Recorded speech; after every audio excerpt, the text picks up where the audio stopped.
Never say never. Picard showrunner says, what's great about doing Star Trek Legacy later Star Trek? Picard showrunner Terry Matalas says that Season 3's proposed spin-off, Star Trek Legacy, could still be great if it gets made later.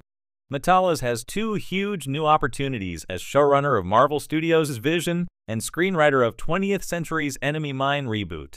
While Paramount Plus has opted not to make Star Trek Legacy, the desire among Matalas' creative team, Star Trek Picard's actors, and the audience for Legacy remains strong, and the Picard spin-off could still be made someday, although it would very likely be after Matalas has completed his new slate of projects Star Trek Picard Season 3 as Ed Spaliers, who played Jack Crusher, and Terry Matalas appeared on the Decon Chamber podcast and spoke to hosts Dominic Keating and Connor Trenier about their continuing hopes to make Star Trek Legacy. Matalas revealed that he has written scenes between Spaliers' Jack Crusher and Jerry Ryan's Captain 7 of 9, and Terry discussed why Star Trek Legacy would still be great even if it picked up later in the USS Enterprise G's story.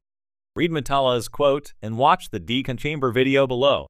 The whole world doesn't know how often we talked or texted about it. I mean, I even wrote scenes and stuff. I wrote a scene with Jack and Captain 7 at a bar that was great, and you were the bones to her Kirk. It was fun. What's great about it is, if it ever happens, you can come in late, and it would be really interesting to see what happened to all of them, like way down the line. To have a more formed relationship between you and Jerry. So, I would say never.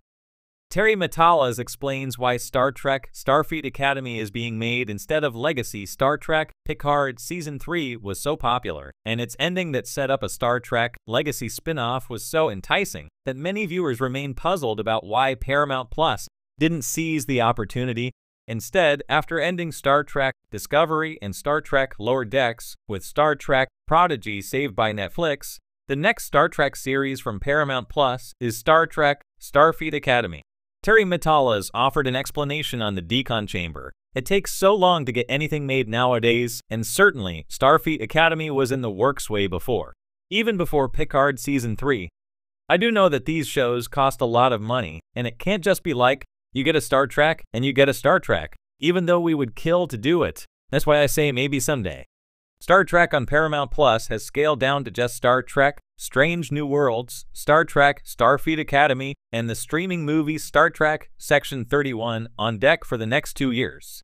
However, other unannounced Star Trek projects are in development. But as Terry Matalas said, it takes years to develop and produce a Star Trek series. Star Trek Legacy may indeed happen someday if fans are patient, because the desire from Terry Matalas, Ed Spaliers, and Star Trek Picard's team remains as strong as the audience's. Every Klingon appearance in Star Trek TOS, the Klingons became one of Star Trek's most iconic and recognizable alien species, after appearing in only 7 episodes of Star Trek, the original series. The Klingons have changed more than any other species throughout Star Trek's long history, and many aspects of Klingon culture were not established until after TOS. Throughout Star Trek, the original series, the Klingons were depicted as ruthless conquerors, in contrast to the honorable warriors they were presented as in Star Trek The Next Generation. The Klingons of 1960s Star Trek proved to be a formidable foe for Captain James T. Kirk, William Shatner, and the crew of the USS Enterprise. 3 Klingons in particular made quite an impression on Star Trek, the original series, and helped to establish the temperaments of many of the Klingons that followed. Kor, John Colicos, Kolith, William Campbell, and Kang, Michael and Sarah, all faced off against Captain Kirk, and later returned in Star Trek Deep Space Nine, Season 2, Episode 9, Blood Oath. By the time of their appearance on DS9, Kor, Kolith, and Kang were some of the most highly decorated and respected warriors in Klingon history. Their histories and interactions with the crew of DS9 helped underline the ways Klingons had changed after their 7 Star Trek, the original series appearances.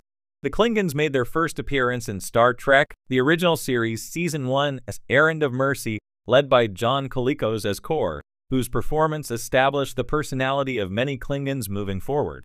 After negotiations between the United Federation of Planets and the Klingon Empire break down, the Starship Enterprise travels to the planet of Organia due to its strategic location. Despite Kirk's insistence that occupation by the Klingons would be unpleasant, to say the least, the Organians refuse to get involved. When the Klingons arrive, Kor takes control of the planet, going toe-to-toe with Captain Kirk. The Organians remain unbothered, refusing to fight back against the Klingons. Eventually, the Organians reveal themselves to be advanced incorporeal beings, and they force the Klingons and the Federation to agree to a ceasefire. The Organians correctly posit that the Klingons and humans will be allies at some point in the future, a prediction that came true by the 24th century. When the USS Enterprise travels to Capella 4 seeking a valuable mineral, they discover that a Klingon emissary named Krass, Tige Andrews, has already arrived. The Klingons also want control of the minerals found on the planet, but Kirk and his crew convince the Capellan leader that the Federation is far more trustworthy than the Klingon Empire. When the Capellans begin fighting among themselves, Captain Kirk, Spock, Leonard Nimoy, and Dr. Leonard McCoy DeForest Kelley must rescue Eileen, Julie Newmar, the pregnant wife of the previous Capellan leader. Krass later threatens the Capellans, killing their new leader before being killed himself. The Enterprise crew prevents any further violence, and Eileen takes over as leader. Filmed at the now iconic Vasquez Rocks, Friday's Child does not reveal much new information about the Klingons, but does further establish their reputation as liars, deceivers, and conquerors. When the USS Enterprise travels to Space Station K7 to guard a shipment of grain, the crew members enjoy shore leave on the station. Captain Koloth, William Campbell, and his Klingon crew are also spending time on the station, and when a drunken Klingon insults the Enterprise, the two crews break out into a brawl. Meanwhile, LT Uhura, Nichelle Nichols, acquires a tribble from a trader and brings the adorable ball of fluff aboard the Enterprise. The tribbles begin to rapidly multiply, eventually consuming the grain shipment on the station. Spock and McCoy then discover that the grain was poisoned by an undercover Klingon posing as an assistant. Since tribbles hate Klingons, Chief Engineer Montgomery Scott, James Doohan, beams all of the tribbles on the Enterprise over to the Klingon ship as a final farewell. The Trouble with Tribbles remains one of Star Trek's best episodes for numerous reasons and puts the hostility between the Klingons and the Federation on full display. In Star Trek, the original series, Season 2 is A Private Little War. Captain Kirk and the Enterprise visit a primitive planet called Neural and are surprised to find a group of villagers using flintlock firearms.